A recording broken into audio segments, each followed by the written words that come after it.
Hey students, study with Archana Sharma channel में आपका स्वागत है।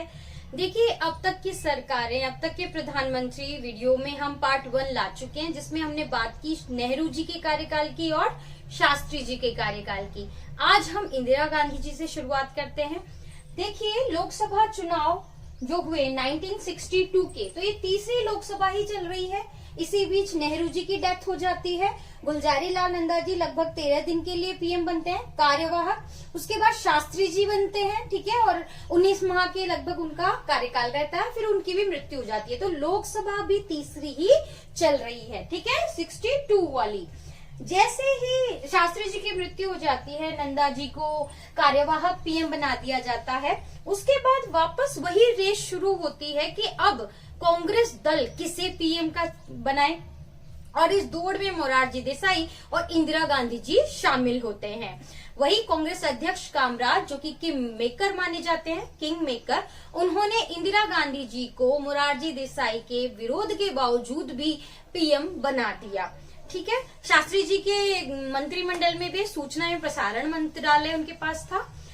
इंदिरा जी का कार्यकाल रहा 11 years 59 days, ठीक है। और ये कार्यकाल में इतनी घटनाएं हैं इम्पोर्टेंट कि हमें एक एक को उसको पढ़ना होगा। देखिए, जब 1966 में इंदिरा जी को पीएम बनाया गया, ठीक है, उस समय अप्रत्यक्ष रूप से दो धड़े नजर आने लगे कांग्रेस में, जो कि एक तरफ इंदिरा गांधी जी का समर्थन कर रहे थे और कुछ लोग मोरारजी देसाई का समर्थन कर रहे थे। पर एंड में पीएम इंदिरा गांधी जी बन गई।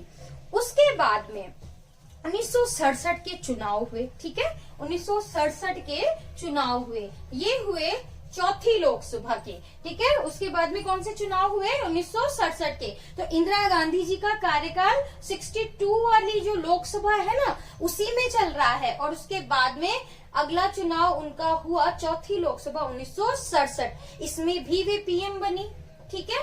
तो 67 के चुनावों में हालांकि सत्ता तो कांग्रेस को मिल गई, लेकिन जो एक छत्र दबदबा था उसमें गिरावट आई। उसके बाद में इंदिरा जी ने अपने व्यक्तित्व को निखारना शुरू किया। शुरू में जहां वे कांग्रेस के में रहकर वर्क कर रही थी, धीरे धीरे उन्होंने अपने आप को स्पष्ट रूप से रखना शुरू किया। 1969 तक आते आते स्थिति ऐसी हो गई कि इसका उदाहरण हम देख सकते हैं राष्ट्रपति चुनाव में। 1969 में हुए राष्ट्रपति चुनाव, ठीक है। राष्ट्रपति चुनाव में क्या होता है कि जो भी उम्मीदवार खड़ा होता है ना, वो किसी दल से नहीं होता, दलगत राजनीति नहीं होती है। पर वास्तविकता ये नहीं है, दलों का समर्थन उन्हें मिलता है। कांग्रेस दल ने अपना समर्थन देके नीलम संजीव रेड्डी को चुनाव में खड़ा किया, है ना। लेकिन इंदिरा गांधी जी उनके सपोर्ट में नहीं थी। कांग्रेस में रहते हुए ही उन्होंने वीवी गिरी को अप्रत्यक्ष समर्थन दिया और आत्मा की आवाज पे मतदान का आह्वान कर डाला। क्वेश्चन बन जाते हैं कई बार, आत्मा की आवाज पे मतदान का आह्वान किस के चुनाव में हुआ, कब हुआ, इसीलिए मैं स्टोरी आपको बता रही हूँ, ठीक है। और इंदिरा गांधी के आह्वान का फर्क पड़ा और वीवी गिरी राष्ट्रपति चुनाव जीत गए। इस घटना से एक चीज स्पष्ट हो गई कि इंदिरा गांधी अब मजबूती से अपने कदम जमा चुकी है। उसके बाद भी कई घटनाएं ऐसी होती गई, जैसे कि 69 में उन्होंने बैंकों का राष्ट्रीयकरण कर दिया, वित्त मंत्री देसाई जी को पद से हटा दिया, और ये उनके विश्वास में लेके ये घटनाक्रम नहीं हुआ था, बैंकों का राष्ट्रीयकरण। फिर प्रीवी पर्स को बंद कर दिया, ये सब चलता रहा। इन दी एंड 12 नवंबर 1969 को अनुशासनहीनता के आरोप में कांग्रेस ने उन्हें बर्खास्त कर दिया। आप सोच सकते हैं किसी पीएम को उसी के दल से बर्खास्त कर दिया गया हो, पर इंदिरा गांधी जी ने वो फेस किया। कांग्रेस दो गुटों में विभाजित हो गई। एक तरफ थी कांग्रेस आर, ठीक है, एक तरफ थी कांग्रेस आर, ऑथेंटिक इसे आर ही कहा जाता है, प्रैक्टिकल में इसे लोग आई कहते हैं, और बोलचाल की भाषा में कांग्रेस आई ही अभी भी कहा जाता है। इसका नेतृत्व किया इंदिरा गांधी जी ने, और जो पुरानी कांग्रेस थी, वास्तविक कांग्रेस थी, कांग्रेस ओ, इसका नेतृत्व किया देसाई जी ने, ठीक है। अगले चुनावों में आपको दिखेगा इसका अंतर भी। अब इंदिरा गांधी जी, चूंकि ऐसी स्थिति आ गई, तो उनकी सरकार अल्पमत से थी। सीपीआई के समर्थन से उन्होंने एक वर्ष सरकार चलाई और 1 वर्ष की अवधि समाप्त होने से पहले ही मध्यावधि चुनाव करवा दिए लोकसभा के। ये थी 5वीं लोकसभा, ठीक है। कौन सी थी लोकसभा? 5वीं। 1971 में ये इलेक्शन हुआ। इस इलेक्शन में इंदिरा गांधी जी जीत कर आई।